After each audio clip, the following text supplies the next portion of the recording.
Good evening, race fans, and welcome to Backfire Simsport TV, and welcome to rounds 11 and 12 of the BSTV Clio UK Cup, brought to you live from Snetterton. You may think to yourself, we've been here before this season. Yes, we have, but last time it was the 200 circuit. This time it's the full 300 circuit. I'm Clyde Whiting. I'll be on your cameras and sharing the commentary with, welcome back, Wobbly Kneecaps.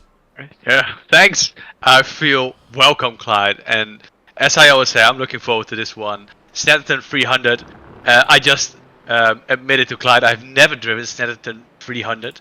And we also agreed on the fact that the layout of the track looks a bit like a whoop whoop, you know. Yeah, I think it's gonna be great because you got the good parts of the track and the middle sector. I've been on board with William Sanderson a couple of laps now, and it looks amazing, to be honest. I'm kind of jealous that I'm not driving this one. Yeah, me and Wobbly spoke off air, and for those of you that know me, this is my local track. It's not very far away. And unfortunately, I am old enough to remember Snetterton when there wasn't a 300 layout, and it was basically the 200, which was a fantastic track and opening round of this season. Obviously, we went there and had some great racing. Then they messed about with the track and gave it a 300 layout, and I've done hundreds, if not thousands of laps round this track in various different cars, and I always found the 300 layout a little bit boring. Just that middle bit is a bit up and down and you know, single line, that sort of thing. However, with cars with lower horsepower, shall we say, these cars draft.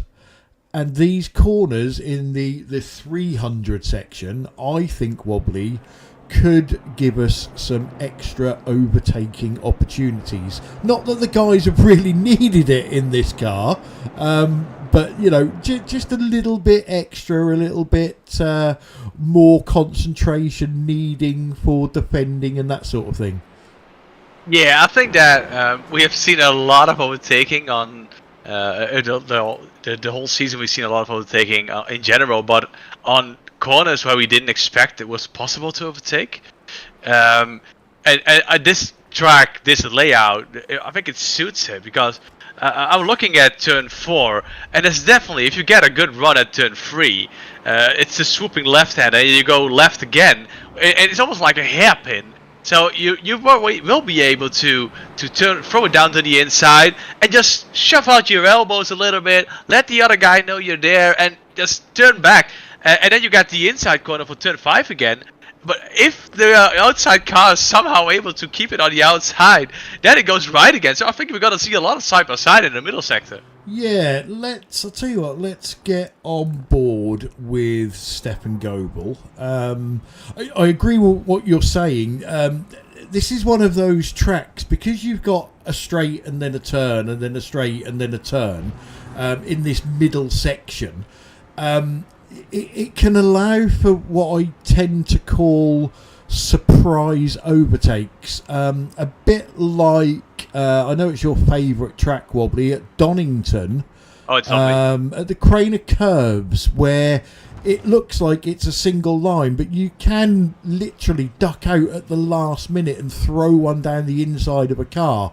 You know, you can do that on this track. Obviously, at the moment, we're going into Coram, which is the never-ending right-hander, and then immediately into Murray's, which is the sharp left, and if you get out too far there, you're in trouble. Start-finish straight, I think, is going to be hopefully a bit of a draft fest. And then we're into a right-hander. I think it's called Ritchie's. You never really take that much notice of corner names when you're in the car. Which corner? Ritchie's, I think that's called. Which number is it? 1. That's Ritchie's, yeah. Yeah. I only know because I have the track map of. Okay, and so this is where we actually go into the 300 part of the circuit, and you'll see that it's long straight. We've got a bit of a left-hand turn here. I don't know these corner names. I know one of them's called Agostini. That's the one that's coming up. Yeah, right long now. straight, and then a left-hand turn. And this is where cars can dive out down the inside at the very, very last minute and give the driver on the outside a bit of a conundrum. Do I still turn in and risk a collision, or do I stay around the outside and yield that place? Yeah, and it's a tight corner. And now that I see the onboard, I think I have driven this track, but just to see how it was. Because I remember one of the corners. I remember Agostini, sorry. And we're on board with Stefan Goebel, obviously. And I think he had a bit of a rough time on Wednesday in the TCRs. On one of his home tracks on the Nürburgring, I expected him to be at least a top 5, top 6 car. And I think he got shoved out of the way a little bit. So he's gonna be on a revenge tour. Let the guys know that he can drive tracks. He can drive English tracks, British tracks. Sorry. I think that he's the one. He's gonna surprise us today. I've seen a couple of his laps during the practice, and yeah, he's definitely on the pace. Yeah, he certainly is. So that's basically a full lap there with Stefan. So let's take this opportunity to have a look at the standings whilst I sort my screen out. So, Johnny Brandon last time out, back to world domination almost. We are now using points with drop scores because we are into the second half of the season. But you can see that he managed, after that gap tightened up, with a bad couple of rounds for Johnny, he then managed to stretch that back out last week, but by all means not over. In the team championship, at the moment, Team Chimera, pretty commanding lead, around the 150 point mark, because both their drivers have been getting decent results, but again, that can all change. We're only at the halfway point. And then the most coveted award in motor racing, and you can see how tight that is. So Simon Trendle, Darren Rayfield and JB Dejoux all up there on 2 points. It must have been. Who voted for Pete? Which one of us? I voted for Pete. Right, okay, so enough said about that one. But I think, to be honest, guys, to interrupt you, I think that because JB, Darren, and Simon are now all 3 on 2, then we definitely should just exclude them for this voting round. I have my own set of personal criteria as to who gets eliminated from my driver of the meeting vote. His name starts with Pete and ends with Bingham. The trouble is, even if Pete did something absolutely amazing, I still couldn't vote for him, because then he would get this like warm fuzzy feeling and actually think that I like him, so that's never ever going to happen. For those of you that haven't watched the series before, what's it all about? It's Clio racing, very little horsepower, smallish cars, although they do cut a bit of a hole in the air. We have 2 20-minute races. This is the qualifying session, which is 15 minutes. This determines, if I can say it, the grid for race 1. The grid for race 2 is reverse top 8 from the first race. So that tends to mix things up a bit, and the cream have to rise to the top again. It's fast and furious. The drivers do get 1 fast repair, if you don't know what that is. If everything goes totally wrong and your car is broken, you get to the pits, either driving your car or towing, as we call it, and your car will be miraculously back to good as gold instantly. However, you do only get one of those. There's no fuel limit in the series, so drivers have to determine their own fuel level before the race starts. And as well as gaining race points for their positions, drivers lose points for what we call incidents. Now, an incident could be a simple off-track, or it could be a spin, or it could be a crash with another car or multiple cars. For every incident point they get, they lose 1 point. If they manage to accumulate 15 incident points in a single race, they will then get the BSTV Drive of Shame, which means they have a drive-through penalty where they have to drive through the pit lane at pit lane speed without stopping in their pit box and then carry on the race. So lots for the drivers to think about, as well as close combat racing, Wobbly. Yeah, and the qualifying obviously is underway, and we're 8 minutes into qualifying, and the current standings is Johnny Branding holds a provisional pole with Wayne Sanderson on second position, Jamie Wilson on third, Simon Trendle fourth, Stefan on fifth, Pete on sixth, and Rob Van on seventh. I expect him to be a little further up. Sam Busing, who has had a lovely season by just not getting involved into crashes, has the provisional 8th position. JB on 9th, and Adam Wright, who just turned up from a long drive where he complained about back markers, why he's usually the back marker himself. It's on 10th, and Sir Alan Toon hasn't provided us with a feathered lap time. So Simon just pipped Johnny, by the way, while I was telling the standings. I've been mentioning Wayne Sanders the last couple of races, that I felt like he was underperforming, but seeing him only being 3/10 off Johnny Brandon gives the feeling that he starts to get along with the car. He starts to feel it. He starts to nose his little twists and turns, when to brake, when does the car snap, where's the limit. And Stefan on 4th position, as I instantly mentioned, he's going to be great. And on this track, it's the middle sector is a technique sector. It's a sector which is full of technical racing, and you can definitely see that Stefan Goebel, who has a lot of experience, thrives in these kind of conditions. Yeah, and interesting what you're saying about that middle section, because this car is very much a momentum car, as in you need to carry as much speed as you possibly can through the corner and out the other end. It is very easy to get off of the racing line, or off of the ideal line through this middle section, and cost yourself a chunk of time because you're slower out of the corner than you should have been. And as well, if you've got a car behind you, you then give them the perfect opportunity to try and get past you. So drivers are going to be wary of that. And what you're saying about Wayne, now, everybody knows I've got like the worst memory in the world. I actually wake up in the morning and don't know who I am.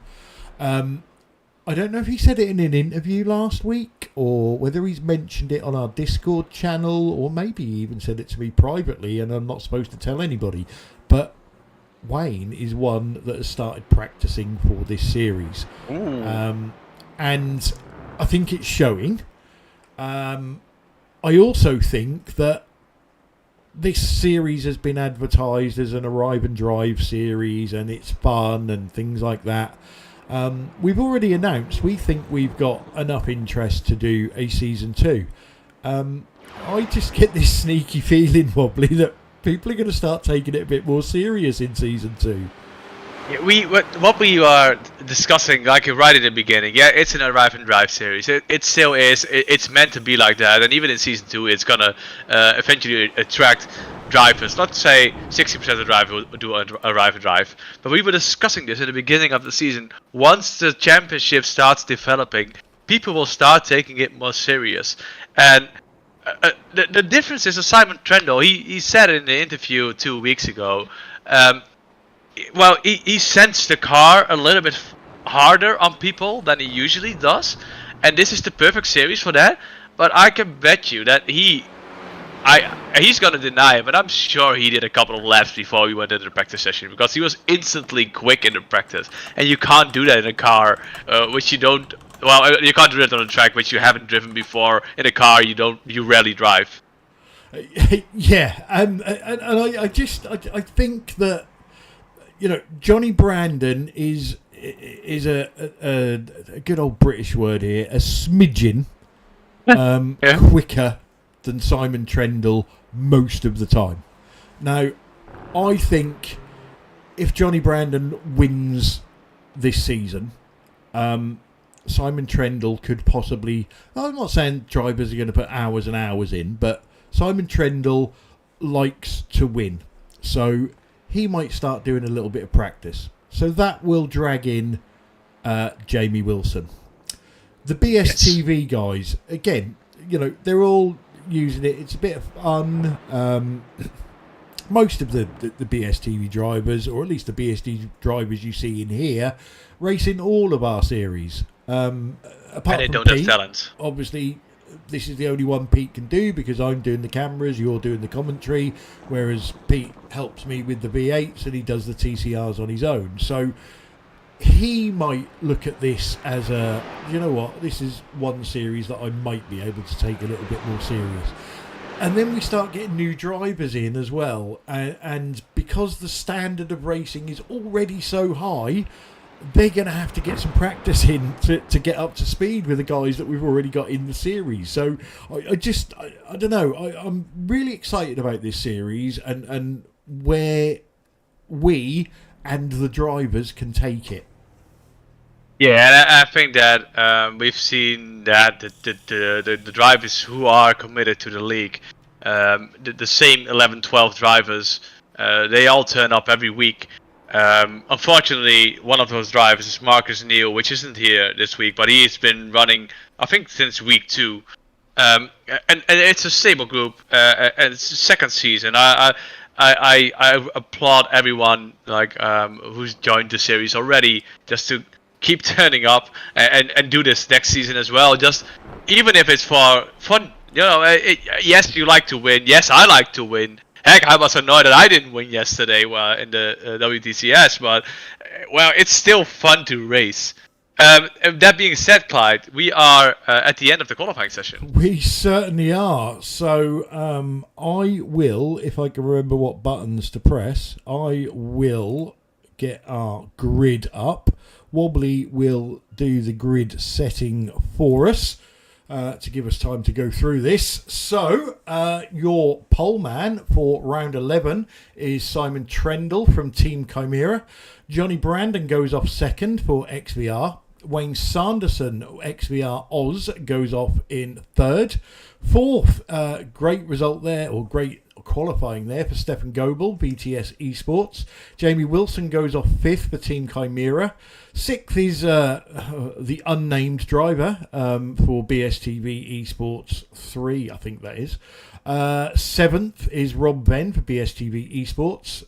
Sam Boozin goes off 8th for BSTV Esports 2.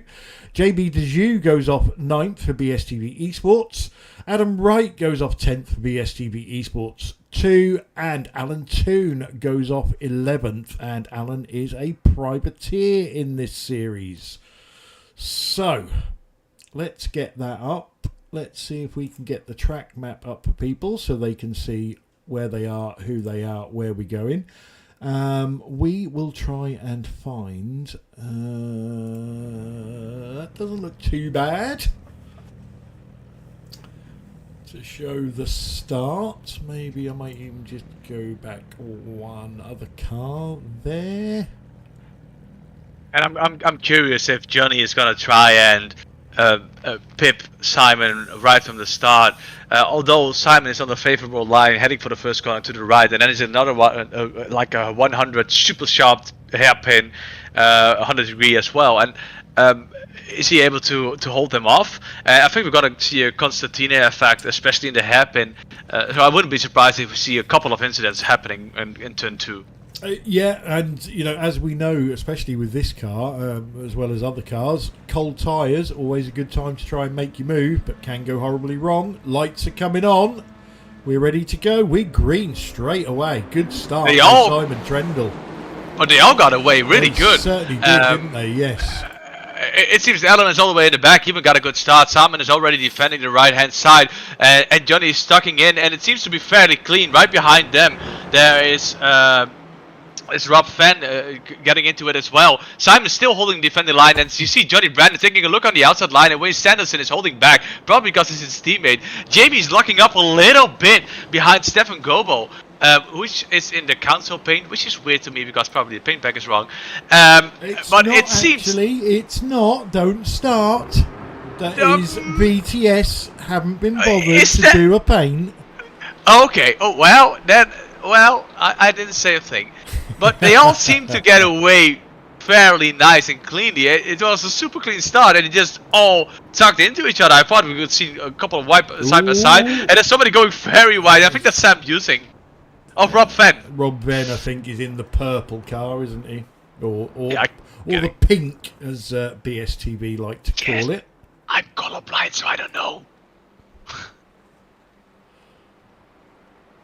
So we are back out onto, I think this is the Hamilton Straight now.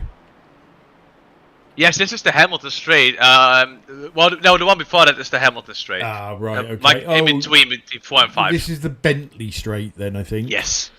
Because I saw the Hamilton Straight, it's like, why would you call it a Hamilton Straight? The guy is not my favorite guy. That's the way It's I not would Lewis, pronounce it's it. Linda. Oh, it doesn't matter to me. It's a Hamilton. and you see Johnny's all over the back of Simon, and he was trying to get a good look at him in bumhole. Yeah, unfortunately, everybody's all over the back of everybody. That's Adam, I think, trying to put a move around the outside of court. Oh, if he'd have stuck with that, there's small blue and contact there. You see damage on the front of Adam's car. It's on for the lead. Side by side, heading towards Riches. Is Simon going to hold this one, or Yeah, who's brave on the brake? But is he able to do the cutback because he seems to be very late on the brakes? And classic move by Johnny. I was going to say that was a very, very, very clever move there from Johnny. But Simon's not going to give this up. He had a very good run on the outside, but I think he's going to tuck in now. Yeah, let's get on board with Simon, not Johnny. Good job. Good evening to Wild Rides. Wild Rides? Wild Rides? That will be Ant, I would have thought. Well, he's a Wild Ride.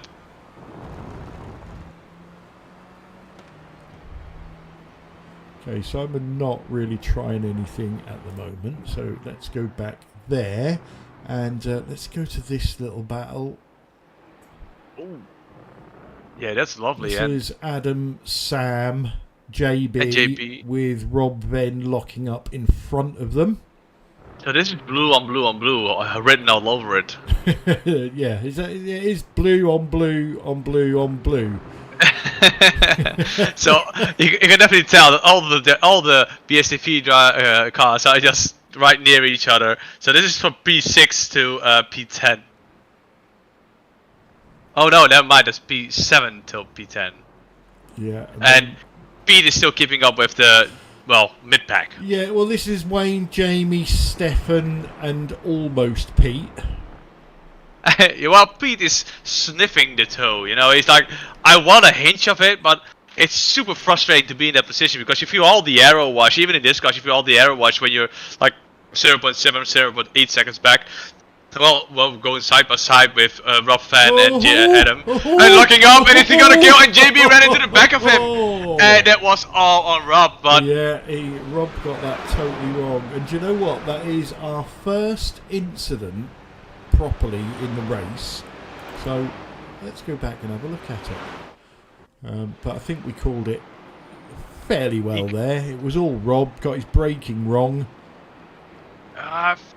I think he got on the dirty bit of the track and then realized that he had to turn left. Yeah, and then absolutely nowhere for JB to go. Yeah, I'll send JB a message. Stop hitting your teammates.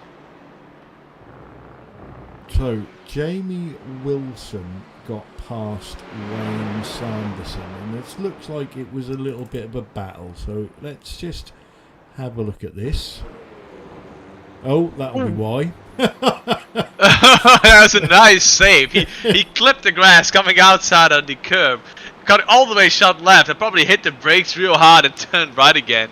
A proper save by Wayne. And I think I was going to say it was a bit of a gift for Jamie, but he still had to work for it. So let's get back to live. What's going on? This is going on. Stefan taking a good look on the right hand side of the Bentley straight, and you know there's a left hander coming up, and then you go instantly right through Nelson, so he might be able to if he's able to brake as late as possible as he can, then he might have the good line. And you see Wayne is giving it up. Yeah, I was going to say you can get through there, but you've got to get your brakes on, because into Bumhole Wayne gets it back. That's proper racing. And now Pete is behind him like, yo, what am I gonna do? It's like side by side, the whole track is blocked.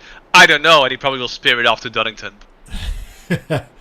And I thought he was going to do the classic into Murray's then, because you want to be on the outside of the track to turn left, but the amount of times you get drivers diving up the inside of you there. Yeah, and it's you can obviously take a dive into that corner through Murray's, but it's also a really risky move because you have to turn in as a defending car. And you see Stefan is taking a look on the outside. There was no room, but he's definitely not giving up on his position. He feels like he has the pace. And Pete is just a passenger hoping for them to hit. I think maybe Stefan doesn't think he's got the pace. He just knows he's got the murderer behind him. No, that's Adam. Pete has been fairly clean, to be honest. No. Pete did. Pete killed Wayne. Absolutely murdered Darren Rayfield, and we think he may still be in the hospital because we haven't seen him since. Oh, I thought it was Wayne, but he killed. But you saw Stefan needed to check up because he was too close to Wayne, and Pete drove into the back of him, so murder is on. It certainly is. Let's have a look from Pete's nose. And just for the viewers, I mean, Pete's nose is fairly big, so it appears to be bigger. Yeah, it's actually as wide as the track, look.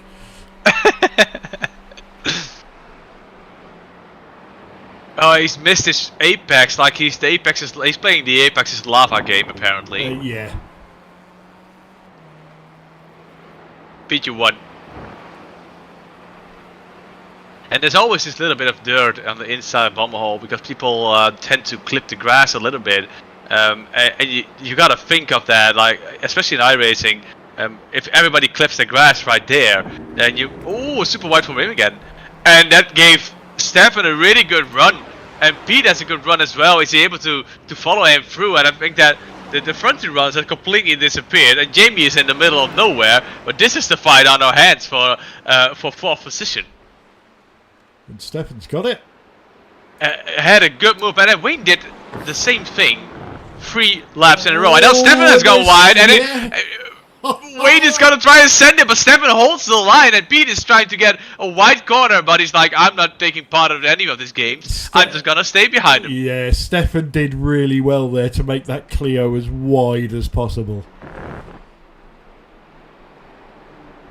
And they are going to love this. I think that Wayne is going to be the frustrated one, because I think he feels like he's the quicker of the 3. Yeah, I think Wayne should probably be in 3rd position, but for a couple of mistakes. And we know in this car, and we've seen it in this series all season, you make a mistake, you will lose a position. Yeah, it's all about those minor mistakes. Because the field is fairly close and it's a 20-minute sprint race, you don't really get the chance to really drive away except for those aliens at the front. So if you make a mistake, you get in this kind of groove where everybody tries to get past you and you're offline the whole time. Yeah, and Luck- Adam Wright has just lost a couple of positions with a couple of mistakes. What did he do? He went wide, maybe? There's one to Rob Venn. Oh, he has And completely there's missed his brake two marker. Yeah. to JB.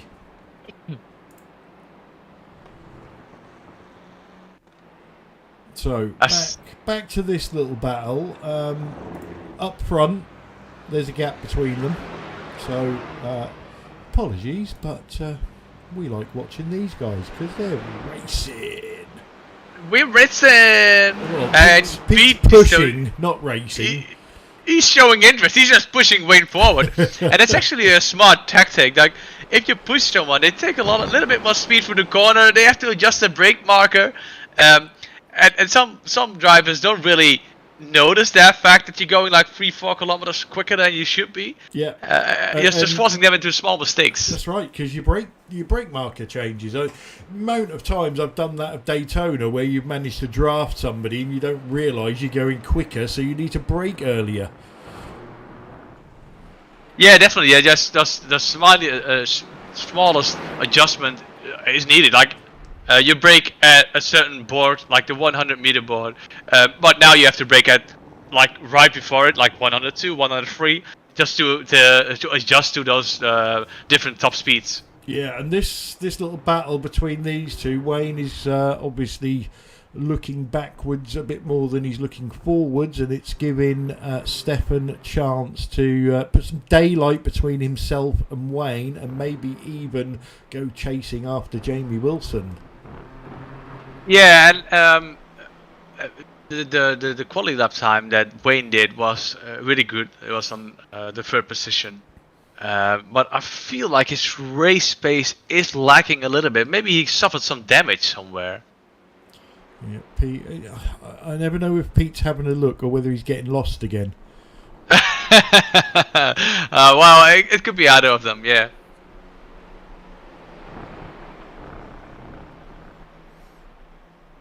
Evening to Tony Walker on the chat as well. Who else is with us? Mike Frost and Woodward is with us.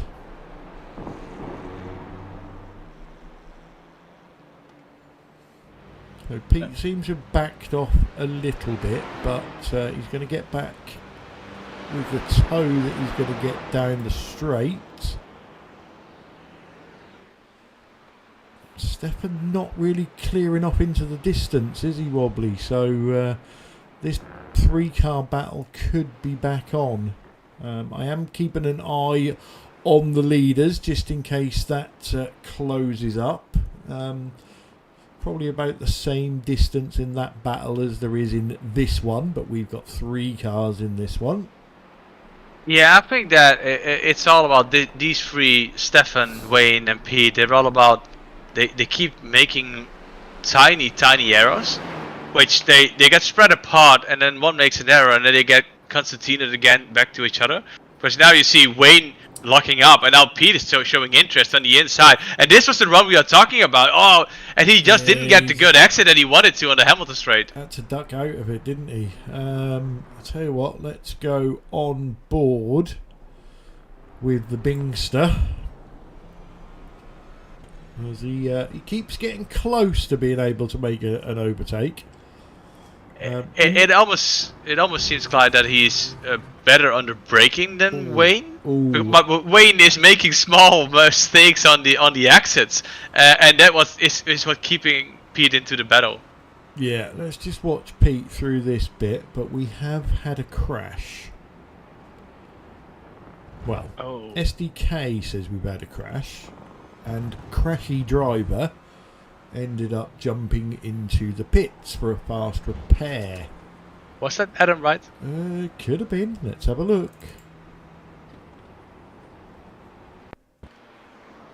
It was Adam Wright. Missed his brake marker. He already had damage, and he just gave up. Yeah, that's just a weird one, isn't it? That wasn't a crash, SDK. Come on. We like big crashes, not like this. Yeah, you at least want to see a triple Falco from the car. That's a crash. Yeah, something like what happened on the IndyCar in Mid-Ohio. Although I suppose if we watch Pete long enough, we'll see a decent crash. He doesn't seem to be pushing it too much at the moment.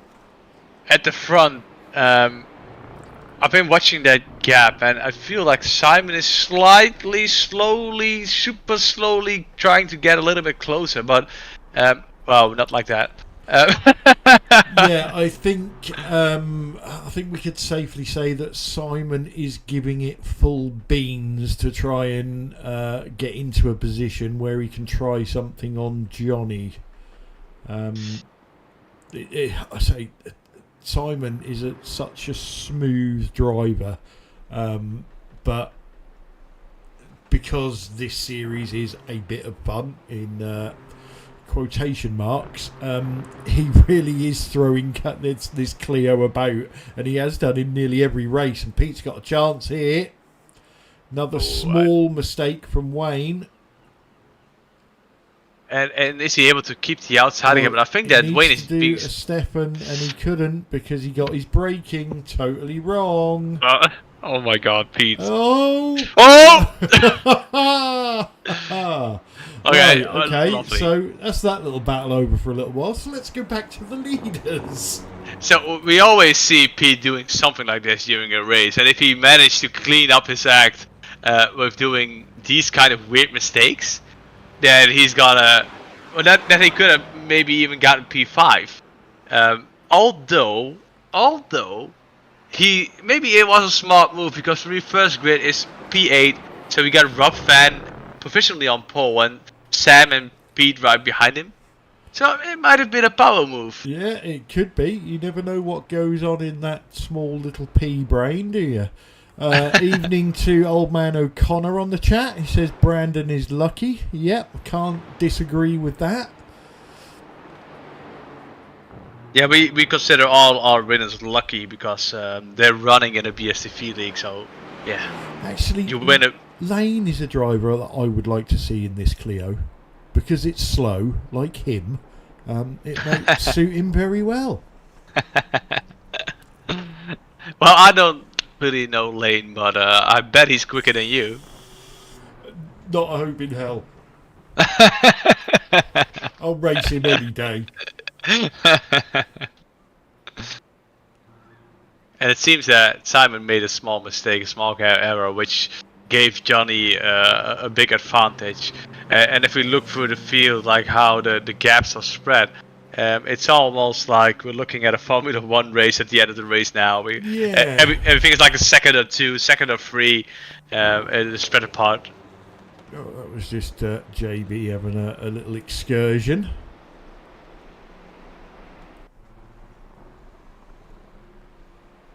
And Wayne Sanderson also had a little excursion, but nothing enough to let Pete close up on him. So we are very close to the final minute. So I'm guessing our leader Johnny Brandon, let's get on him, is going to take the white flag this lap. Let's I don't see Barney. See if we can see it. No, I didn't actually see it, but I didn't. It must be the white flag lap. We're 19 and a quarter minutes in, and it's over a 2-minute lap. So yeah, yes, I think it's white flag. He's got no pressure from behind because of that small mistake we see from Simon Trendle. So let's enjoy this lap. With provided he doesn't make any mistakes, our winner of race 1. Yeah, and we saw that there was a small chance for Simon to get away, but then Johnny forced him into the mistake on the first corner, just did the cutback, which is a lovely overtake, a classic racing driver move. So yeah, it was the assuming whole. that he's going to win, but whole set him up, didn't he? To be honest, Yeah. a little bit of oversteer there, bit of opposite lock to correct it. yeah, that's one of those small things which you it does cost you a little bit of time, and if you're running the best lap time indicator in iRacing, you're like, oh damn, now I didn't get the fastest lap. It's like, oh, I should stop taking that much speed through that corner. You know, just a small minor mistake, but nothing large, nothing big.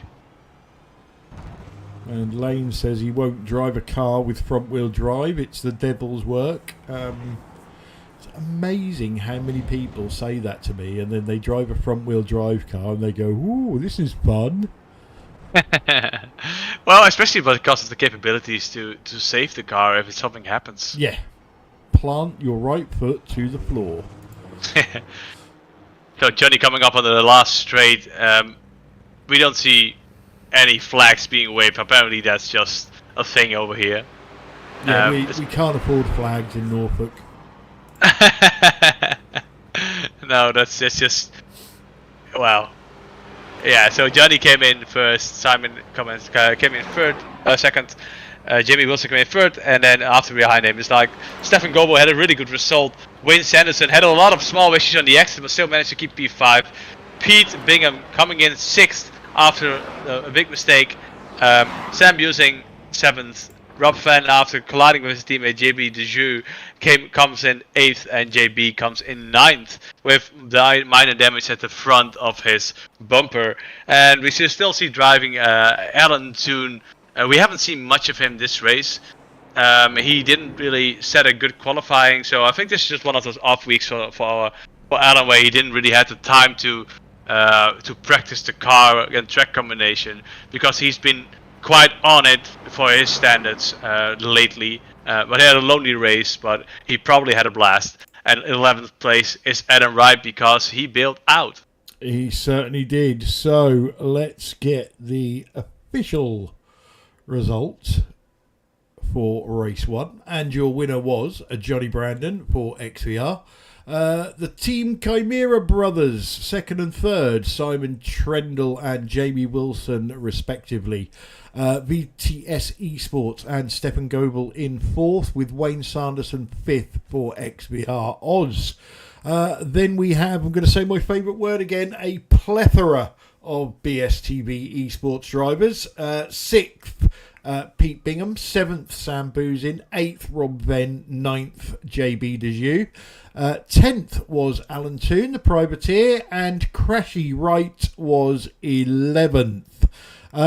So a bit of action in that first race, not as much as I was hoping for, if I'm brutally honest, but that's where the reverse grid race comes in, Wobbly, and I'm sure we're going to see plenty of action in race 2. Yeah, I think that we've been... the racing was clean. For a commentator's point of view, that's a little bit more boring. But till the 15-minute mark, we saw a good battle for P4 with Stefan, Wayne, and Pete.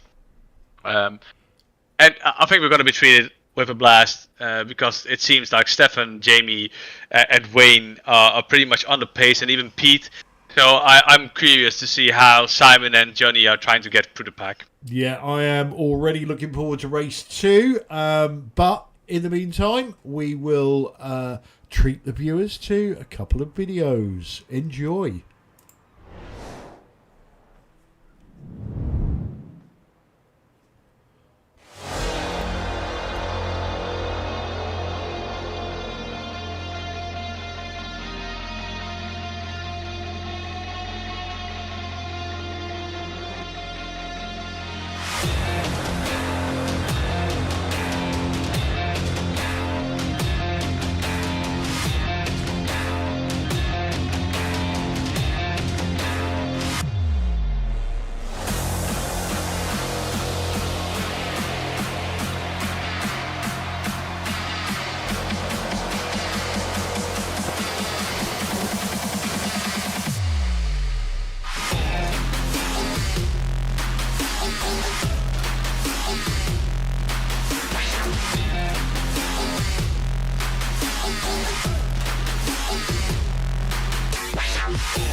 Welcome back, everybody. Hopefully you enjoyed our little promo videos there. So race 2 coming up. Pretty much the same format as race 1 in that it is a 20-minute race. There is no fuel limit. All the usual rules apply, but we have a top 8 reverse grid. So the two top dominant drivers in that race, Wobbly, Johnny Brandon and Simon Trendle, will have to make their way through the pack from 7th and 8th respectively. Yeah, they shot clear of the pack instantly. It's almost like they had jet engines strapped to their to the back of their cars, because within like 3 laps the gap was 4 seconds. We saw a little bit of a fight between them where Johnny forced Simon into a slight error on the first corner, where Johnny was able to do the cutback on him. And it seemed like Johnny was just controlling the pace, even with Simon running behind him with, well, let's say 0.6 of a second. Yeah, and me and Clyde were discussing this in the break a little bit. Like Johnny is super aggressive on his moves, and Simon is a super clean driver, and is also aggressive on his move, but a little bit more held back. And we would love to see Simon send it and just send both of them to the realm of the shadows to see what happens with the other cars. So yeah, a big crash between Simon Trendle and no, because what happens if Pete Bingham was in third and he won? We would like never ever hear the last of that. Oh wait, I have to tell you about this. Do you remember that Pete? Well, that we said Pete didn't lead a lap. It was one of the, I think a couple of weeks ago. Yeah, I think it was one of the first ones, wasn't it? Yeah, and he thought he would get a point for that, but I opened the rule book and it wasn't the case. He even sent me a screenshot with all arrows pointing to the results where I led a lap. Yeah, and unfortunately it didn't count. Right, so Wobbly's going to set the grid time for us. I am going to get the grid up. Oh, I'm getting really good at this. So, your pole man for race 2 is Rob Venn for BSTV Esports. Sam Boozin goes off second for BSTV Esports 2. And Pete Bingham goes off third for BSTV Esports 3. Fourth is Wayne Sanderson for XVR Oz. Fifth is Stefan Goebel, BTS Esports. Jamie Wilson goes off sixth for Team Chimera. Simon Trendle 7th for Team Chimera. Race 1 winner Johnny Brandon goes off 8th for XVR. 9th is JB Dejoux for BSTV Esports. 10th is Privateer Alan Toon. And 11th for BSTV Esports 2, it's Crashy Wright. Yeah, so an interesting startup like this. Rob Fan made a small mistake and misjudged his brake marker. And right behind him, you got Sam Busing. Again, he's just running his races. He's a bit of like the Gary Crack of Yes. the Clios. Yes. But can be very, very difficult to pass. As can Rob Venn, as can Pete. Wayne Sanderson's not going to be stubborn. easy. It's going to be interesting. Definitely going to be interesting. Yeah, and I think that if Stefan Goebel, and I'm gonna try to pronounce it German once, Stefan Goebel, if he's able to get past Wayne and Pete in the very first lap, I wouldn't be surprised if he's able to reel in the win at the end of the race. Yeah, it's if there's a gap. If there's a bigger gap between the cars, it's very, very difficult to get it back. But if he can stay in touch, we've already seen he's very feisty tonight. And the lights are coming on, Wobbly. Yes, looking forward to the first corner. The refs are coming up. So Rob Fan had a good launch, as Pete and Sam as well. So they all got away pretty quickly. And you see Stefan is already in the inside of Wayne Sanderson. Is he going to be able to stuck it down the inside on the first corner? Wayne is super wide, but he's got a good run out of it. And Stefan is hitting the grass. And the first 3 runners are completely clear. It seems like it's a very clean start. And then, blue on blue, where Pete misjudged his brake marker, ramped Rob up, and now Wayne is through, and you see that, it's not Pete, no, Pete is in front. Sam. Yeah, sorry, now Pete is the front runner, and we don't want that. No, that's all no. I'm gonna leave it at that. No, this isn't happening. This is my worst nightmare. This is a chunky battle. It's 5 wide, 16 wide, where we only have 11 cars on track. five Clios into one there. And it's Ooh, that was intense. still going on. Thanks for correcting me on the Sam and Pete thing, though. Yeah, we will go back and have a look once these guys sort themselves out a little bit and see how Pete Bingham was gifted the lead. But for all intents and purposes, it looked like Sam just outbroke himself, run into the back of Rob, pushed Rob wide, and that was it. Was that a slowdown for Stefan? I don't know, but Pete's about to lose the lead. Oh, Pete, it almost looks like he gifted him that one. Oh, and that's Simon going very, very wide in the rear. Yeah, Johnny Brandon has got past Simon Trendle, but he's now in a Chimera sandwich. Yeah, and I think that Simon is lucky that he's in that sandwich, because Johnny got past him, and now he's able to try to recover his pace and trying to get into the groove of the race. First laps, second laps are always quite hectic, especially on circuits like this where you have a lot of corners coming up to you, like left, right the whole time. Yeah, nobody ducking out and having a look there. Oh, it looks like Jamie has a really good exit. Yeah, and Rob is defending that one like Rambo. Rambo to feed, that's why I said that. But. Was that defense from Rob? Or the murderer! He got turned by Pete! The murderer has struck again! Blue on blue, so that's a tenner. Now for impulse, we have all these things where if you kill a teammate, you gotta send $10 or €10 to a specific hedge fund, so right, you can be used. So that's probably costing you a fortune then. I never killed teammates, only X. Oh, that's Alan going very wide into. Wide there, yeah. He managed to save it. So I'll tell you what. Let's just go back and have a look at Sam Boozin. So watch Pete in third. Just say thank you. Yeah, that was lovely. You saw Pete got put off by that because he did weird things with his steering wheel, but he managed to get through. It doesn't seem like Sam or either Rob has any damage, but it did sacrifice their whole exit, obviously. And this is the murderer. I don't think that was on him. No, I don't. To be honest, that had racing incident written all over it. I don't think Pete could have gone any further to the left. No, it was the maximum amount. Yeah. Just unfortunate. So, Wayne Sanderson now leads with Jamie Wilson second and Johnny Brandon third. What? Pete Bingham is fourth and Simon Trendle is fifth. So we see two moves going on the straight. So Simon's trying to get past Pete, and Johnny's trying to get past Jamie.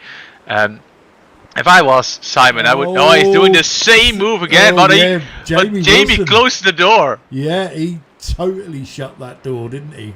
And in the back you see Simon making a move on Pete on the inside, and his right rear is completely locked. Yeah, there it is. There you see Simon passing. Got it done.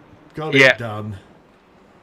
And he needed to get it done to try and stay in touch with Johnny. Yeah, I was literally about to say to you, Johnny has pulled the same move on Jamie that he pulled on Simon, and Jamie was having none of it. Jamie, from my own experience, is a very tough guy to get past. He's a fair racer, fair defender. But he takes full advantage of every little bit of track where you can defend.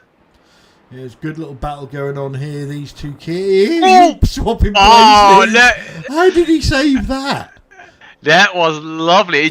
You felt like it's gonna go shut off to the left and suddenly gripped up again. That car was gone, wasn't it? There was no coming back from that, and obviously there was. Yeah, and it's Samuel abusing behind you, so you never know what's gonna happen if you do something like that. And JB getting interested in that little battle as well. Let's get back up to the front because it's all closed up again. So Johnny Brandon is in a Chimera sandwich, sort of. Jamie Wilson is in an XVR sandwich. Yeah, and for Simon, there's everything to play for. I will be shouting in Jamie's ear, like, don't let him pass you. Yes. You shall not pass, you know. Yes, like you let him pass and you're a dead man walking.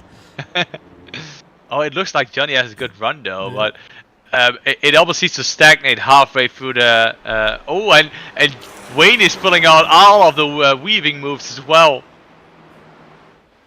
Right, what is Johnny? Is he going to try? No, he's not. No, not He yet. might be able. He's close enough to send it on the inside here, but I think he got a little bit wide. And No, now he's going to send it. no, I think that it's Jamie's corner. I think that Jamie has this one. Oh, That's dirty. It's blue on blue. Jamie on the inside. Maybe like a free ride through the third corner. Getting up on the straight. And now Jamie is able to pass them both. That's a fantastic move. Is he able to hold it though? That looked like pure filth to me. That was amazing. Unlucky that he didn't got it. It would have been the move of the century. Oh, and he's on the inside now again, and he got him. He pulled him. That's amazing. And now Johnny's trying to pass Wayne as well, but no, Simon's in the battle as well. Simon got pulled back into it. It was amazing driving by all three of them. Respectful racing, a little bit of touching, but within the margins, amazing.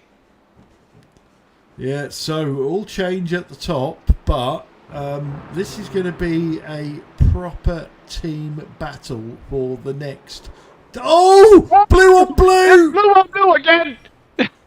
That's Wayne Sanderson getting killed by his teammate Johnny Brandon, and I don't want to be in that Discord right now. Oh dear, let's just see. Because Simon Trendle got past. Let's just have a quick look at that. We can't not look at that, can we? We can look at it. The spread apart a little bit. So what happened was Johnny definitely had a little bit of overspeed coming out of the corner. Wayne went a little bit wide, and I think that it was Netco, but if I would point to someone, I would have said Johnny. I think I would as well, because Johnny did have space on the left. That's yeah. So that's a tenner for their. I think we should set up a hedge fund where if there's blue on blue in the Clio races, they send us the tenors. Yeah, definitely. Yeah, we should do that. And we just invested in Ripple or something because that went up 900%. So, Chimera here. Ooh, mistake by Jamie. Are they going to engineer a win somehow by keeping Johnny Brandon blocked in behind them? Johnny needs to be a little bit wary and keep an eye on his mirror because there's another murderer behind him. Yeah, you never know, like if he misses complete apex of bomb hole and just hits you in your side. But I heard a very wise man say, the side is not part of your car, so I'm not responsible for any hitting from that side. And obviously, the other question to throw into this little mix is there's a big rivalry between Jamie and Simon as well. They love to beat each other, and Simon generally gets the upper hand on that. So is that going to play into Johnny's hands? Well, yeah, besides from that, we know that the rivalry is there. They're still teammates, and yes, they are gonna fight each other tooth and nail. But I think in this situation, they are talking to each other like, okay, Johnny is behind us. Yes, we can fight, but not at all costs. I also think that Stefan Goebel is after Pete Bingham for 4th position. They're not super close yet. There's a second and a half, but Stefan took half a second out of him in the last lap. Yeah, Stefan was quite unfortunate in the beginning of the race. In the beginning, let's say the first 2-3 laps, and now found his rhythm and is doing pretty good lap times compared to Pete. He was almost like 6-7 tenths quicker last lap. I think Johnny Brandon just popped in the fastest lap with a 2:62.79 compared to Jamie Wilson with a 2:6.6. Yeah, it's not surprising, is it? But getting the draft from two fast drivers. Ooh, They're blocking off that apex, aren't they? There's none shall pass there. yeah, and it's quite funny to see that it's the right rear from Jamie Wilson which is locking up every time. Yeah, obviously no ABS on these cars, so the drivers try to be gentle on that brake pedal, but it's not an easy thing to do, not with this car. No, it's like you take a lot of speed. It looks like a slow car, and it's still a slow race car. But a slow race car still goes 20 kilometers an hour, 20 40 maybe even. So it's still a fast car. Well, if I can find the button, I'll actually put it on the screen. There we go. Well, we know your experience this about is finding in buttons. miles per hour because we're British and we use miles per hour. But We're British. look at the speed. 121 miles an hour in a shopping cart.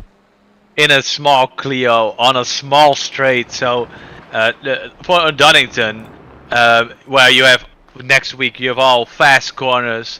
You like there's some corners you don't even brake, which is almost like a straight. They are gonna hit 140 miles an hour easily. Right, let's look at this from Johnny Brandon's cockpit at the Chimera wall in front of him. Can we call it the Clio wall now instead of the Honda wall? Yeah. We've had the Great Wall of we had Honda. a good exit.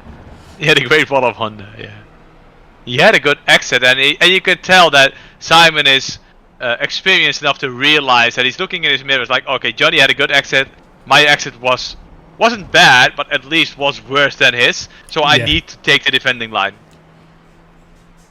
Yeah, great move. We've got 6.5 minutes left.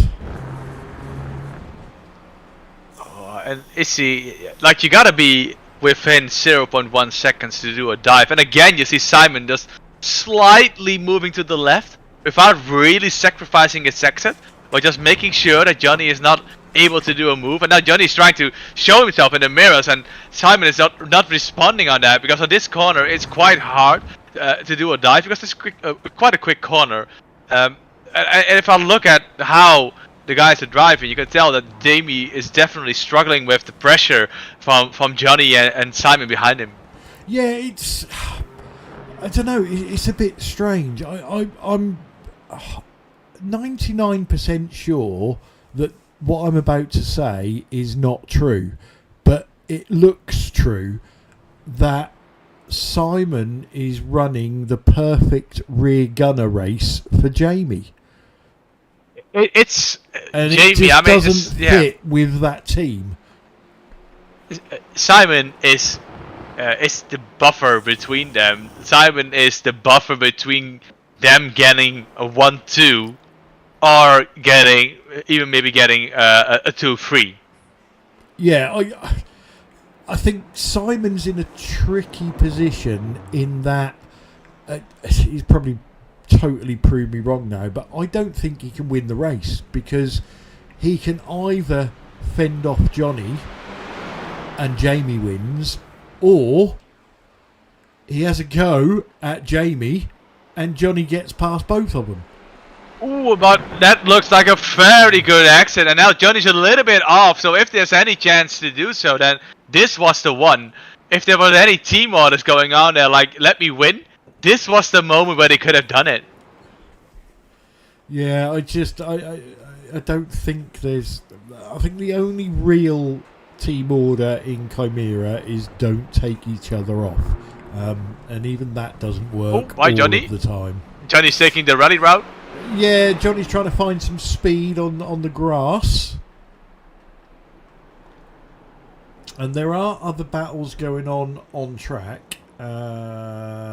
there is this one with Stefan and Pete. I told you he was coming. Yeah, Stefan was creeping up on Pete the whole time. Again, I think that's the first time I mentioned. I think that Stefan was one of the most unlucky cars within the first 3 laps, where he had the pace to keep up with these guys if he was at least to hang on the back of them. I don't think he was going to challenge them, but I think he was able to hold on the back of them. Yeah, no, there's the biggest gap we've seen between Simon and Johnny, which could give Simon a little bit of impetus to have another go at Jamie. Yeah, I think to do like let's say a multi-21, you need at least a second between the car behind you. Yeah, I can't ever see him doing that unless there's a championship on the line, and there isn't a championship on the line at the moment because they both need to take points out of Johnny Brandon, and they both will take points out of Johnny Brandon if they finish in this order. But Jamie Simon's got a run now. Simon has got a run. But they all have a run on, I mean, Johnny has a run on Simon, but he's just pushing him now. You see that? Yeah. Oh, and Simon is having none of the look of. Oh! Oh! Yes! No! Oh!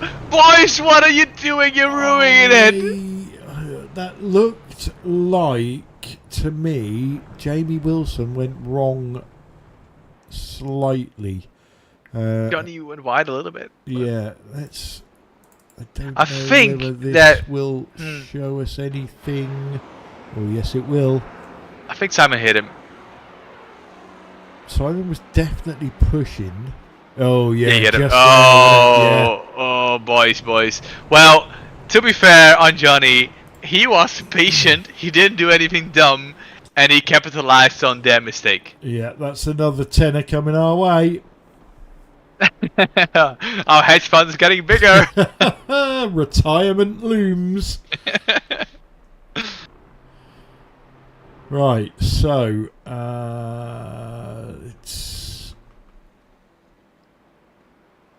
Oh, that's unfortunate because I was really looking forward to see how this would evolve. Yeah, into what kind of battle. I was looking forward to seeing how Johnny Brandon could pick the lock and solve the puzzle that was in front of him of a chimera wall. But yeah, we got robbed of that. Let's see if Stefan can cheer us up and punt Pete into the scenery.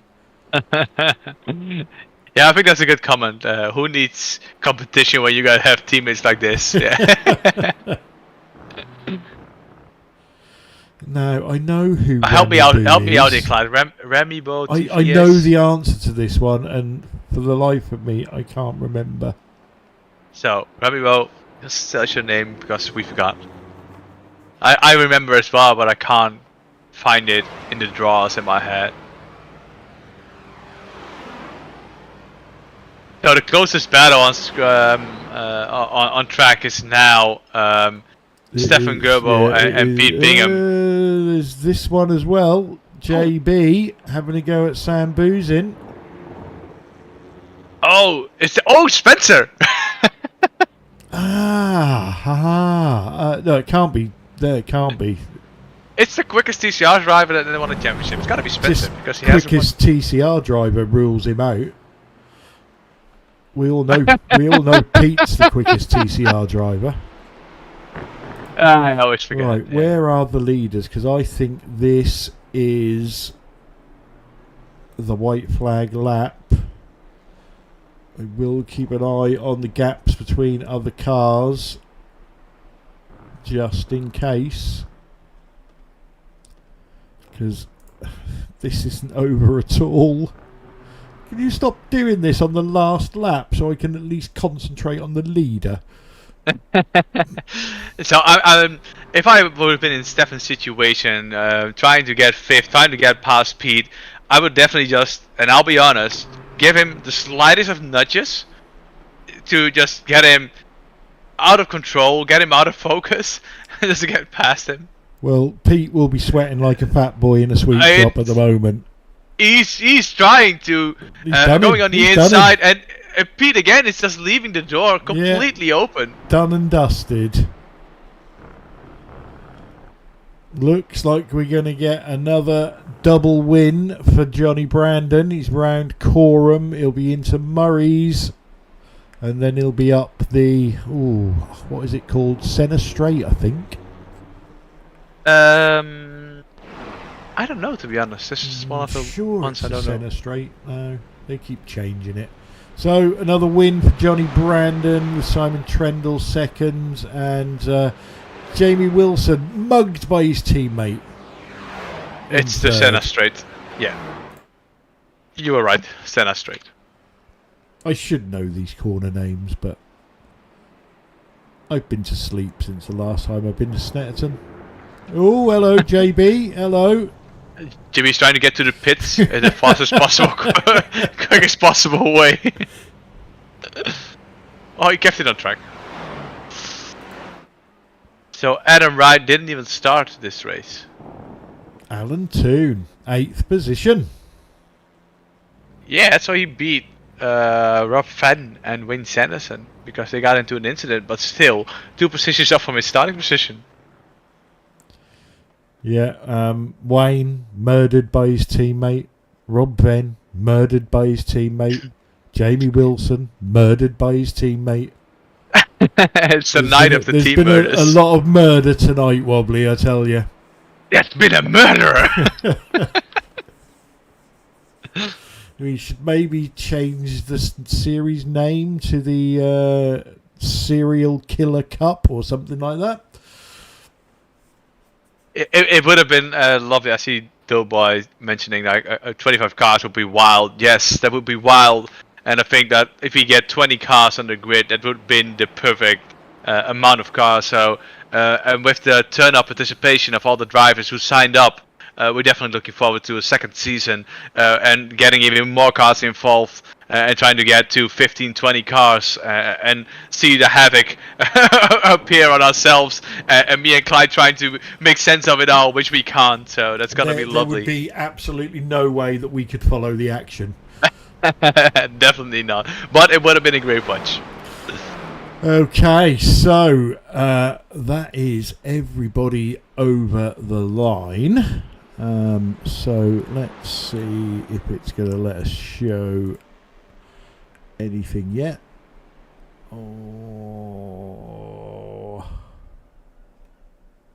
well, it did sort of.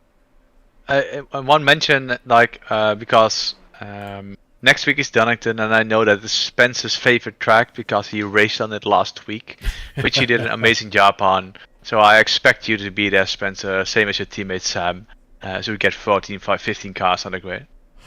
Okay, so let's bring you your official race results from round 12. Johnny Brandon takes home his second win of the evening, gifted to him by Simon Trendle in second for Team Chimera. Very unlucky Jamie Wilson in third for Team Chimera. Fourth was the rapidly catching Stefan Goebel for BTS Esports. Pete Bingham. Roll over Bingham, I'm going to call him now, because every time another car came near him, he just rolled over and let him past. Finished fifth for BSTV Esports 3.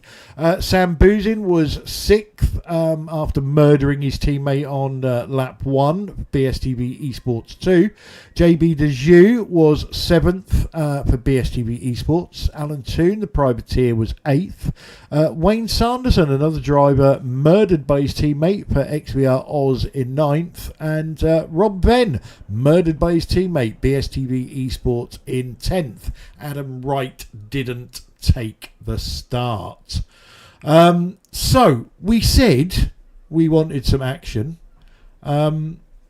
We got a bit more than we bargained for, I think, Wobbly.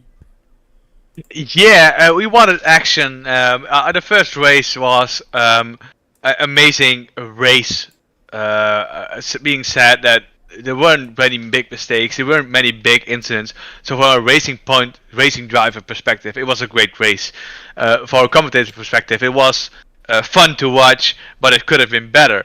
But now in the second race, we were hoping for some extra action, and we were hoping for some incident. And hell, we got him on the second corner. We already got blue on blue. Then we saw the Simon and Jamie incident. We saw JB running super wide at the end. We saw a lot of debating about strategic moves. Is Simon gonna get past Jamie during that fight? And oh well, I think we got into a treat, to be honest. Yeah. Biggest track that we visit this season.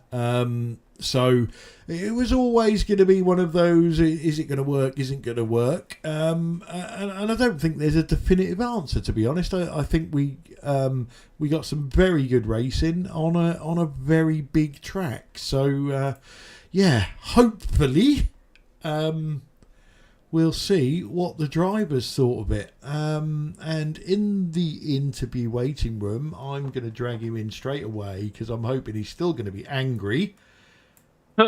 Jamie Wilson, welcome to the booth. Hello. Hello. So, the victim of a murder tonight. However, and there is a however to it, still a couple of decent results for you with 2 podiums. What do you want to talk about first? God, I'm just out of breath still. I'm sure Johnny is as well from laughing at the end of that race. Yeah, Christ, that was a race and a half, that one. Yeah, I mean, first race was kind of best of the rest kind of scenario. I got ahead of Stefan and Wayne through them making little mistakes. Wayne made it very difficult to get past him. We were side by side for most of a lap. That was good fun. And Stefan didn't quite have the pace to kind of catch me at the end. He did a good lap in the middle of that got me a bit worried, so I responded to it, and I was able to maintain that sort of 2-second gap, whatever it was. So that was pretty good, best of the rest. Johnny and Simon, more so Johnny, on another planet for pace around here. And I also had a bit of I know we don't practice this, but I had an extra compromise practice because I was sorting out something else for the first half of the practice before I could actually join it, mucking about with something. So I only got half the laps, and of course it's a long lap here. So if you lose 15 minutes of not much practice, then you're losing a lot of 50% of more than 50% of the laps you're doing. So and that cost me, I think, because in the second race what I needed was a bit more consistency. We kind of ended up in that melee. And we got to the point where it was, I think Wayne was still ahead at the time, maybe, but it was me, Simon, and Johnny in that order. And Simon recalled a race that we did about 15 years ago as a sort of code word, Verano, which is the track it was at, where we had a similar scenario of one of us defending on behalf of the other, but it was like super close for a long time. And so, he followed me without passing me in order for us to try and gap Johnny, or at least just get a little bit of a buffer. And he did extraordinarily well in doing so, because defending from Johnny while having,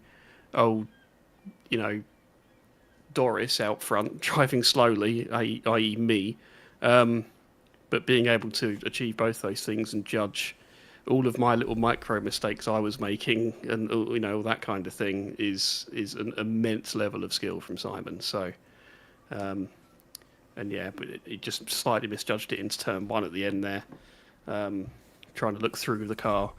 As I was going sideways through the grass, I said, "You have redeemed your voucher from the last time we were here." I was literally that was one of my biggest question to you. Obviously we saw the incident between you two at the start of the season. Does that now wipe the slate clean? Yeah, he's got it out of his system now. He gave me an extra one on the cool-down lap just for good measure, just to double make sure. No, it was obviously it's the same thing, same error that I made in the first round. Like I just ever so slightly misjudged where the front right was on that instance, and in this instance, he's just slightly judged misjudged my braking, probably because I'd got a bad exit, so it's my fault. I just ever so slightly missed the apex at Murray's on just leading onto that straight, and that just cost me all the way down. And I just a slightly different braking point, maybe. I don't know. I haven't looked at it, but yeah. But it did prove though is that Johnny is beatable, even if you don't have the pace. If we can work together like that, I agree, but you didn't beat him. we didn't. But the potential's there, and that's more if than it we had could have been said beforehand. a 15-minute race, I'd agree. But No, I think we might. There was at least a chance. It's like that bit out of Dumb and Dumber. So you're saying there's a chance that we could have pulled it off, and that is encouraging nonetheless. So yeah, well, you'll be pleased to know, you wasn't the only victim of blue on blue tonight. no, certainly not. So we'll certainly be talking with everybody else about that. But before we let you go, any shout outs you want to give? Yeah, to Simon, because as I say, that particular form of driving he was having to do there takes a ridiculous level of skill. So it's impressive that he was able to do that for as long as he did. And yeah, Johnny, everyone else you're racing with, everyone that turns up for these, because they're brilliant. The racing's fantastic. I know a couple of people got pit moved. Join the club. And yeah, and you guys putting it on as always. Excellent. Well, congratulations, sort of, for 2 third places tonight, Jamie Wilson. Cheers, guys. Oh, You only get one chance, Jamie. That's your lot. Right, I'll tell you what, Wobbly. I'll bring in Simon Trendle for you, and we'll get the other side of the blue on blue story. Welcome to the booth, Simon Trendle. Welcome, Simon. Welcome, Mr. Murderer. Hello. I don't know what Jamie said, so... Yeah, he said he was super pissed at you and he's going to leave Team Chimera now. Yeah, that's what I said last time. It didn't happen. Okay, let's talk about the first race. You grabbed pole position, which was an amazing lap. I was on board on that lap on my own iRacing. It looked like you were spot on, and I was like, "Oh, Simon is gonna beat Johnny this week." And then what? I suck. No, at the point of that, I had a draft. Ah, okay. So on the no, on Johnny the second was faster than me with the draft. Were probably equal, and I could pull him in if he made a mistake. But without the draft, he would pull away easily. 3 attempts on that. It seemed like on the second lap, if I recall correctly, he pressured you a little bit, and forced you into braking a little bit later than you wanted to, and he just crossed you back and passed you. Possibly, I don't know if it was pressure. To be honest, because I don't practice this car, I don't have the consistency, so I overdrive some of the corners. I haven't got that knack down. So it's just one of the things. I just drove the last corner slightly too deep, and that put me on a slow line going down the straight, and then I defended the inside, and that was the wrong side to defend. So fair play to him. He did well. And then after that, I couldn't keep up with him. Yeah, you managed to keep your in like 0.6 seconds, 0.7 seconds, and there was never really a fight, for at least from the perspective of me and Clyde. Second race, first grid. Talk us through it. What happened at the beginning? At the beginning, I bumped a lot of cars. I got lots of zeros. Still ended up behind Johnny because of the way all the side-by-sides on the infield worked out. And then everyone parted in front of the 3 of us, and then it was just me, Jamie, and Johnny. I think I overtook Johnny, didn't I? I can't remember now. It's so long ago. You overtook Johnny, yeah. Yeah. And then you and Jamie was running the first position. You were running second. Did you guys? I mean, we know about the rivalry that Jamie is slower than you and still wants to beat you, which he can't. But it seemed that you were doing the defending for Jamie. Yes, it's called Operation Verano. He mentioned it as well. Yes, which goes back about 15 years, where I did that for 45 minutes straight in race 07. And at that time we succeeded, and this time I crashed into him. So I think he braked a little bit too early, even like 5 meters, and I couldn't tell where the brake point was because I was so far so close behind him. I was looking through his rear window at the time. Just one of those things. He got a bad exit out the last corner, and I didn't know whether to have a pop at him, which I didn't really want to do, or push him all the way down the straight and try and stay as close as possible. So I didn't give Johnny a chance to dive me. And yeah, contact's inevitable. Anyway, that gets him back for the pit move he did to me last time here. Yeah, it's now even.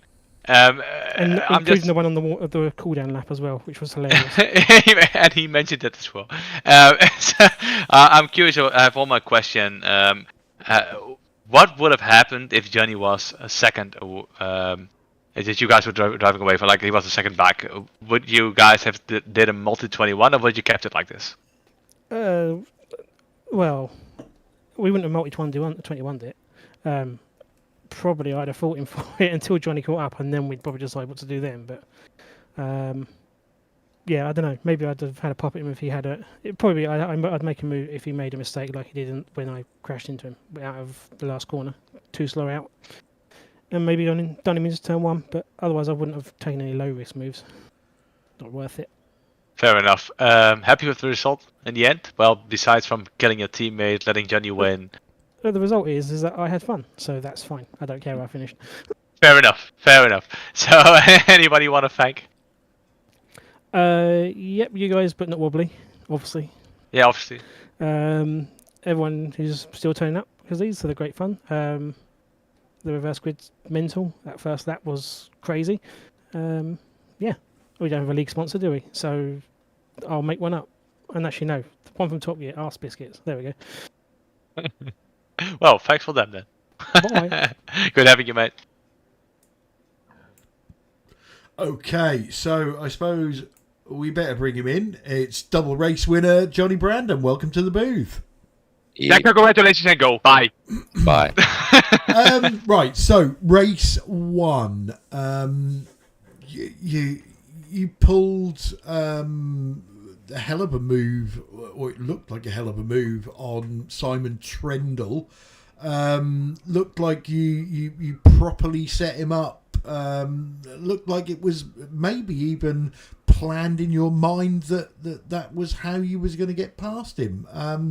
And then not really drove away from him, but it looked like you sort of broke his spirit a little bit, and he just couldn't get close enough to you again to make a move. Tell us about that move to get past him in the first place.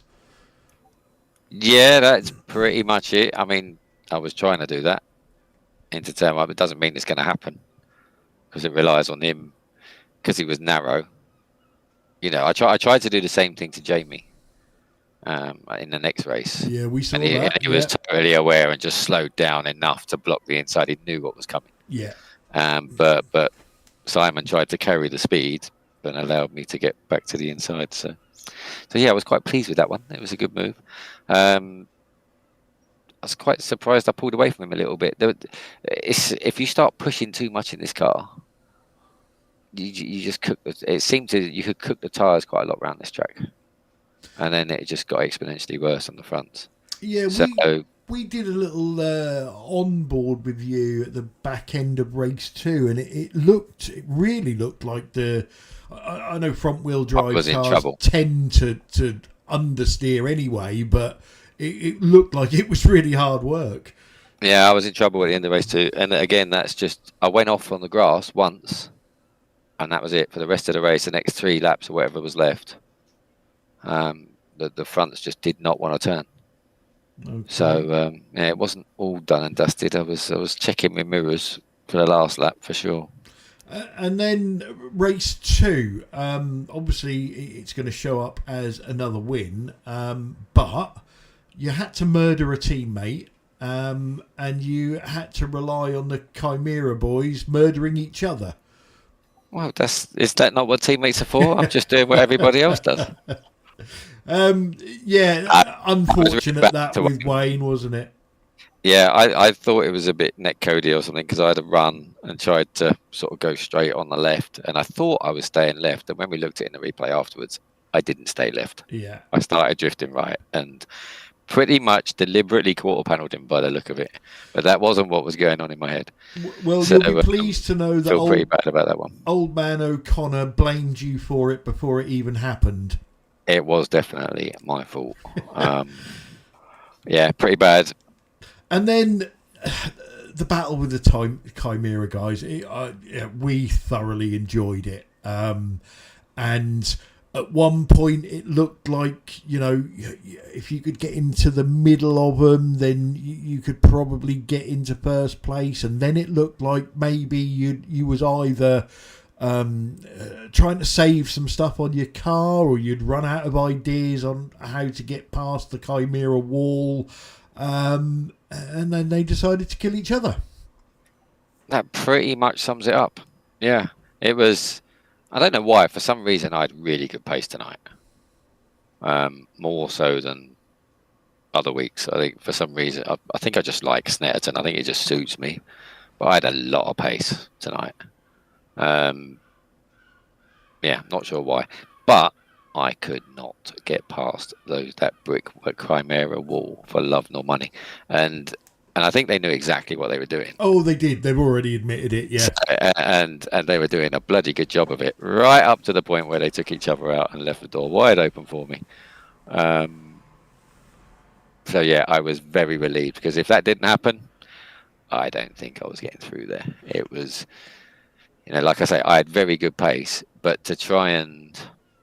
It's so hard because you can't lunge anybody on the brakes, really, because we're all on the limit of the brakes, and it's such a touchy brake that a little bit too much, you're locked up and going straight on and killing everybody in front of you as well as taking yourself out. It's so hard. You have to do sort of the moves like into turn one where you set somebody up. And like always, once you do that to someone once, especially someone like Simon or Jay, you're not going to do it to them again. No. They know what's coming then, don't exactly. they? Yeah. That sort of thing only works once, and if you're lucky. So I don't think I was getting past, and I just tried to move around on the straight, and I don't know if it was that put him off and distracted him a bit. I'm telling myself it was. But he was so close to Jamie. I think whether he had one eye on me and one eye on Jamie, and it just caught him out because he was so close, and they both went wide, and that was it. That was all I could do, was try and move around and make him look at me. And thankfully, they made a mistake. Can you remember what you said on your stream when you saw that happen in front of you? Is it broadcastable for a start? No, there is actually an interesting story that you might like, given your reputation. I have some friends that run a cafe just down the road from me. Okay. And just before it, they sent me a message. So the husband is my mate, and he watches me races on my stream, and his wife was watching tonight as well as the husband, and she sent me a text message after I was stuck behind them for so long. She said, "Okay, if you win, you get a free coffee and a free panini." And the very next corner, took each other out. So what I actually said as they went past was, "Yes, free coffee and free panini." So, yeah, Excellent. Okay, mate. Well, are there any shout outs you want to give before you go and celebrate with your free panini and coffee? Yeah, just to you guys, thank you for putting this on. It is great fun. I'm enjoying it, and surprisingly good fun car. So anybody watching that is thinking about it, just get signed up. It's so easy. It's just great close racing. My teammates, Wayne especially, sorry for taking him out. Chimera for taking each other out as well and giving me a race win. And, of course, Sun's Cafe for the free coffee and panini. Excellent. Well, you can never knock free food. So let's see if we can get watching you again, and let's get some bigger meals on the table as a bet. So congratulations on a double win, Johnny Brandon. Thank you, guys. See you next time. Okay, so some fairly honest and frank interviews there, Wobbly. I don't tend to watch these streams back because we sort of watch all the action as it happens, but I am going to watch this one back tomorrow and just have a look at that battle again, and also have a look at the blue on blues that happens. What are your lasting memories from our set of races tonight? Yeah, my lasting memories. That's a good one because I think that dividing the first race and the second race. The first race, again, I mentioned this previously, was a race which was good for racing drivers. The second race was good for spectators. And I loved. I'm okay. Well, Simon and Jamie, they don't seem too worried about it that they killed each other. But I would have loved to see this go all the way to the flag, to see if Johnny would have been desperate enough to make a move eventually. But overall, and again, I'm referring to the second race. I think that was the more exciting one. But as you mentioned, it is one of the larger tracks. It's a plus 2 minute track, which spreads out the pack. You can't help that. So next week, Donington is probably going to be a 140-minute track. They're going to be a lot closer, and we're going to see a lot more close racing. But overall, I think that we've been treated again with amazing Clio racing. Yeah, I definitely do not disagree with you there. It's that time of the evening where we get to vote on the action that we've seen tonight.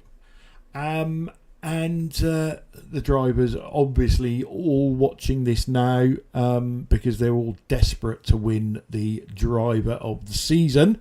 But that has to start off with driver of the meeting. So I'm going to put you on the spot tonight, Wobbly, as you skived off last week. So who is your driver of the meeting from the Snetterton 300 circuit?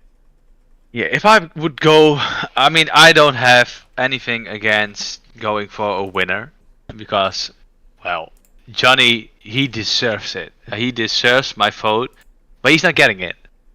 Good. Stefan Goebel is gonna get my vote. I think he showed tremendous pace. He showed a tremendous improvement compared to the last weeks he has been driving. He was super unlucky in the first 2-3 laps on the second race, but once he got past Wayne and Pete on the first race, he drove away with them, and he was able to do similar lap times as Simon and Jamie were. So my vote is definitely going for Stefan this week. Well, that isn't a bad call, and I've literally just scrolled through the results and didn't realise that 1, 2, 3 and 4 were exactly the same in both races. So, you know, my vote could go to any one of those 4. I also think Pete Bingham did well. But I'm not going to vote for him. That's written in the book of Cyril that I can't vote for Pete. So I think I can't vote for Johnny because he came first. I can't vote for Simon because he killed his teammate. I can't vote for Stefan because you've already voted for him. So I think mine's going to be a bit of a sympathy vote tonight, and I'm going to vote for Jamie Wilson because I think he was robbed of a win by his teammate, and Johnny admitted there he had no idea how he was going to get past those two, and I think Jamie. Simon was never going to drop Johnny enough to have a go at Jamie and not worry about Johnny. So I think that would have been a number in the win column for Jamie Wilson. So maybe a sympathy vote, but Jamie Wilson is going to get my vote tonight. That's the end of tonight's racing. Coming up in the next week, the TCR Challenge. They are off to. Now, I think there's a little bit of confusion. Is it Jerez? Is it not? I think it is, because that was the champion's choice. So It's yes, Jerez. I think Yes. that's where they are off to. And oh god, I'm pressing the wrong buttons now. The Simability V8 ESC. We had Belle Isle last weekend, and that's a hell of a track to start a season on. But next time out on the 29th of July, we go to Barcelona Historic. Obviously, I will remind everybody next week that is going to happen. And then this season, as Wobbly has already told us, we are off to the Donington National Circuit. Wobbly's favourite track. I've said a number of times tonight, my memory is terrible, but one of the memories that sticks in my head, I can't remember what series it was, but I remember Wobbly leading a race, and I'm sure it was on the last lap as well, and he decided to cock about on the back straight, and he lost, and I'll never ever forget it. It was brilliant. It was 3,000th of a second where I messed up the last chicane, and Chris Shaw beat me to the line, and eventually even cost me the championship because I was like lacking 2 points, and it was those 2 points. That will go down in the history of BSTV. Yeah, lovely. Absolutely brilliant. So it's time for us to close the broadcast. Big thank you to all the drivers. They are putting on a fantastic show for us. Big thanks to everybody that joined in on the chat, and a big thanks to Wobbly for joining me in the booth. I should say goodnight, let Wobbly say goodnight, and then we'll close the broadcast. So good night everybody, thanks for watching and stay safe. Yeah, good night everybody, thanks for watching, and we're looking forward to seeing you again next week. Good night.